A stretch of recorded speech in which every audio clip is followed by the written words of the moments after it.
حضرت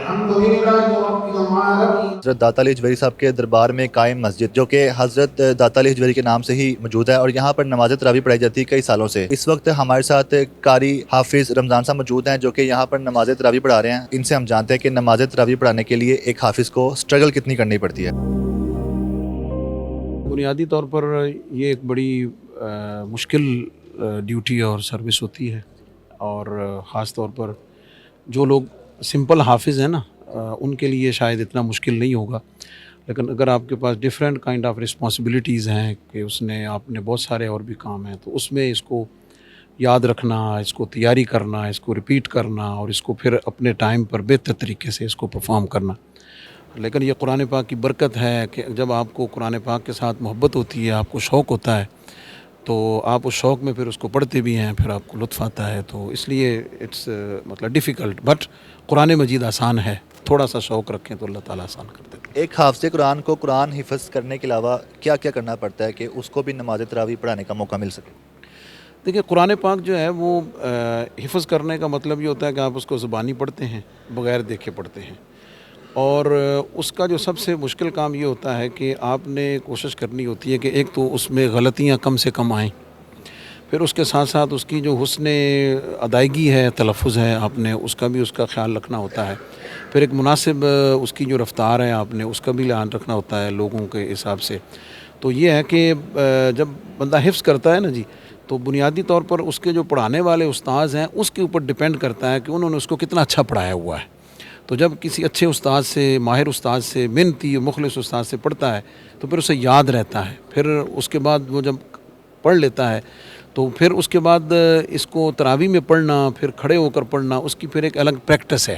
اور جیسے جیسے وقت گزرتا ہے، عمر بڑھتی ہے، شوق بڑھتا ہے، تو اس میں بیوٹی، اس کی پیورٹی اس کے ساتھ ساتھ اس میں آ جاتی ہے۔ لیکن یہ قرآن پاک کا معجزہ ہے کہ جنہیں یاد ہوتا ہے وہ پھر الحمدللہ اس کو روزانہ کی بنیاد پر پڑھتے ہوئے اس کو آگے گزار لیتے ہیں۔ اچھا، یہ بتائیے گا کہ آپ کو جامع مسجد حضرت داتا علی اجویری صاحب میں کب یہ شرف حاصل ہوا کہ یہاں پہ نماز تراویح پڑھانے کے لیے آپ کو منتخب کیا گیا، اور کب سے آپ یہاں پر نماز تراویح پڑھا رہے ہیں؟ یہ اللہ تعالیٰ کا شکر ہے کہ میں اوقاف کی ہسٹری میں یہ میں پہلا خطیب ہوں کہ جو خطیب ہونے کے ساتھ ساتھ قرآن پاک کا حافظ اور قاری بھی ہوں۔ تو مجھ سے پہلے جو ٹائم گزرا ہے اس میں مختلف جو خطیب گزرے ہیں وہ قرآن پاک کے حافظ نہیں تھے، تو اس لیے وہ تراویح نہیں پڑھاتے تھے۔ تو اوقاف نے پرائیویٹ قاری صاحب جو ہیں وہ ہائر کیے ہوئے تھے، ہائر مین ان کو اپوائنٹ کیا ہوا تھا۔ میں جب آیا ہوں 2009 میں، تو ایک شاہ صاحب محترم سید طالب حسین شاہ صاحب جن کا ابھی وصال ہوا ہے، وہ مجھ سے پہلے کو 20-22 سال سے پڑھا رہے تھے۔ تو جب میں آیا تو امور مذہبیہ کمیٹی کے چیئرمین جناب محترم اسحاق ڈار صاحب جو ہیں، جب ان سے ڈسکس ہوا کہ بھئی چونکہ میں بھی پڑھاتا ہوں، تو دیٹ ٹائم ہی ڈیسائیڈڈ کہ آپ ایسا کریں کہ وہ چونکہ پرانے ہیں تو وہ بھی پڑھاتے رہیں، تو آپ بھی پڑھائیں، تو ایسا کریں کہ آپ 10 پڑھا لیا کریں۔ تو میں 2009 میں جب یہاں خطیب اپوائنٹ ہوا ہوں، تو اس وقت سے ابھی تک میں داتا صاحب پہ 15واں سال ہے میرا، تو میں 15 سال سے تراویح پڑھا رہا ہوں۔ پھر جب وہ زیادہ بزرگ ہو گئے تو اس کے بعد پھر چونکہ گورنمنٹ کی ایک سپرویژن میں یہ جگہ ہے، گورنمنٹ پریمیسز ہے، تو پھر ہم نے پرائیویٹ کسی کو ہائر کرنے کی پریکٹس نہیں کی، بلکہ مین وائل جو ہمارے نائب خطیب ہیں مفتی محمد فیصل جماعتی صاحب، وہ بھی ماشاءاللہ اچھے حافظ اور قاری ہیں، تو حافظ طالب صاحب کی جگہ پھر گورنمنٹ نے جو نائب خطیب صاحب ہیں پھر ہم نے ان کو اپنے ساتھ اٹیچ کر لیا ہے۔ ویسے ہی ہے کہ ہمارے جو 2 مؤذن ہیں، قاری محمد یوسف صاحب ہیں، قاری محمد عمر صاحب ہیں، یہ بھی قرآن پاک کے حافظ اور قاری ہیں۔ سلیکشن کا کرائیٹیریا کیا ہوتا ہے، اور اگر سلیکشن جب ہوتی ہے اس میں انٹرویو ہوتا ہے، تو انٹرویو میں کیا کیا ہوتا ہے، اس کی تیاریوں کے حوالے سے کچھ بتا دیں۔ ہر سال جو ہے رمضان المبارک آتا ہے تو بہت سے حافظ قرآن ہیں، ان کی خواہش ہوتی ہے کہ ایسے اہم مقامات پہ جا کے وہ بھی پڑھائیں، نماز تراویح پڑھائیں۔ دیکھیں، جہاں تک تو تعلق ہے نا تراویح کا، تراویح کے لیے تو کوئی انٹرویو نہیں ہوتا ہے، کوئی سلیکشن نہیں ہوتی، بیکاز کہ جیسے میں نے بتایا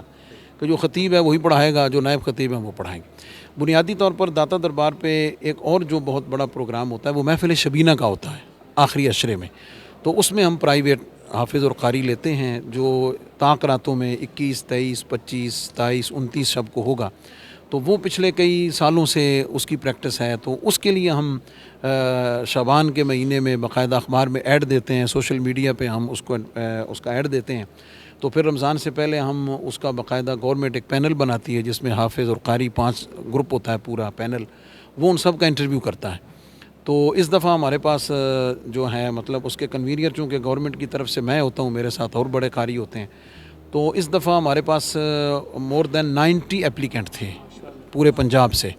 تو پھر ہم نے ان کا 1 بائی 1 ہم نے ان کا انٹرویو کیا. پھر ان میں سے جو ٹاپر تھے 30 ان کو ہم نے ایک ایک پارا ان کو ہم نے دیا ہے. اور اس کے بعد پھر ہر رات کے لیے جو 10 قاری ہیں 2 ایک رات کے لیے وہ ہم نے سماعت کے لیے مقرر کیے ہوئے ہیں. تو وہ باقاعدہ پورا ایک گورنمنٹ کا جو سسٹم ہمیں دیا ہوا ہے، ہم اس کو جو ٹرم اینڈ کنڈیشنز ہیں،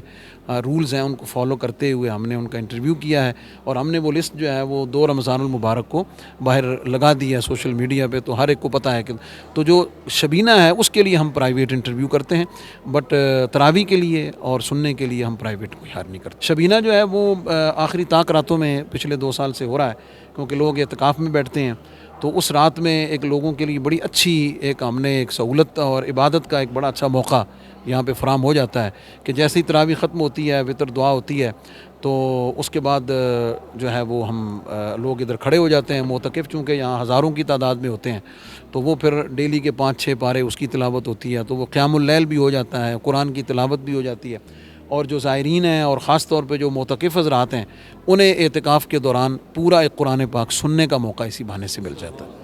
نماز تراویح کے بعد اس کا خلاصہ بھی کیا جاتا ہے، اردو میں آپ سمجھا رہے تھے، ابھی میں دیکھ رہا تھا. تو یہ کتنا ضروری ہے کہ جتنے بھی لوگ نماز پڑھنے آتے ہیں، نماز تراویح پڑھنے آتے ہیں، قرآن پاک پڑھتے ہیں، انہیں ان کی اپنی مقامی زبان میں بھی قرآن پاک سمجھایا جائے؟ جی، یہ بہت زیادہ ضروری ہے. اور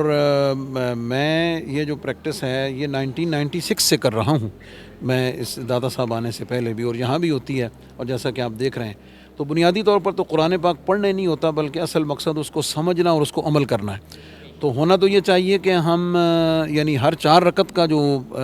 منزل ہے ہم اس کو تھوڑا ڈیٹیل سے بتائیں، لیکن لوگوں کی آسانی، سہولت اور تھوڑا عجلت، ان ساری چیزوں کو دیکھتے ہوئے پھر ہم جیسے تراویح ختم ہو جاتی ہے تو اس کے بعد ہم اس کا ایک شارٹ ہم اس کا ایک خلاصہ سا بیان کرتے ہیں. تو میں اس میں ہر سال ایک ٹاپک ڈیفرنٹ لے لیتا ہوں، تو اس کے مطابق ہم جتنی اس دن آیات آئی ہیں ہم اس کے مطابق، مثلا پچھلے سال میں نے یا ایھا الذین آمنوا، تو اس کو میں نے عنوان بنایا کہ جہاں جہاں یہ آیت آئی ہے اس میں کیا حکم ہے. تو اسی طرح اس سال ہم جو قرآن پاک کے بیسک شارٹ سبجیکٹس ہیں